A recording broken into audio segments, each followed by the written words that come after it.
لبيك اللهم لبيك لبيك لا شريك لك لبيك হে আল্লাহ, আমি হাজির।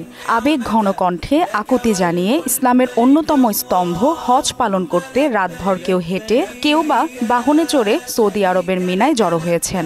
ধর্মপ্রাণ মুসলমানদের মনে প্রাণে শুধু আল্লাহ তাআলার সন্তুষ্টি আদায়ের তীব্র আকাঙ্ক্ষা। পবিত্র হজের আনুষ্ঠানিকতা শুরু হয়েছে। লাব্বাইক লা শারীকা লাকা লাব্বাইক ধ্বনিতে মুখরিত হতে চলেছে তাবুর শহর খ্যাত মিনা প্রান্তর।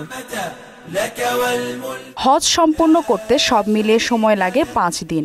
আরবি বর্ষপঞ্জিকার শেষ মাস জিলহজের 8 তারিখ থেকে শুরু হয় হজ। এরপর 9 জিলহজ আরাফাতের দিন। সেদিন আরাফাতের ময়দানে সূর্যাস্ত পর্যন্ত অবস্থান করবেন হাজিরা। এরপর মুজদালিফায় রাত্রি যাপন করবেন। আর 10 জিলহজ পশু কুরবানি করবেন হাজিরা। কুরবানি শেষে শয়তানের উদ্দেশ্যে পাথর নিক্ষেপ সহ আরও 2 দিন থাকে হজের বিভিন্ন আনুষ্ঠানিকতা। ওয়ালটন ফ্রিজ কিনে অনেকের মতো আপনিও হয়ে যেতে পারেন মিলেনিয়াল। সেরা পণ্যের সেরা অফার। এবছর সারা বিশ্ব থেকে প্রায় 20 লাখ মানুষ হজে অংশ নিয়েছেন। বাংলাদেশ থেকে হজে গেছেন ৮২,৭৭২ জন। হজের প্রথম দিন পুরুষ হাজিরা সেলাই ছাড়া ইহরাম বা সাদা কাপড় পরেন। অপরদিকে নারী হাজিরা ঢিলে ঢালা পোশাক পরেন। কুরবানি ও মাথা মুন্ডন বা চুল ছেটে স্বাভাবিক পোশাকে মক্কায় কাবা শরীফ তাওয়াফ ও সাই শেষে 11 ও 12 জিলহজ মিনায় 3টি স্থানে শয়তানকে পাথর নিক্ষেপ করবেন।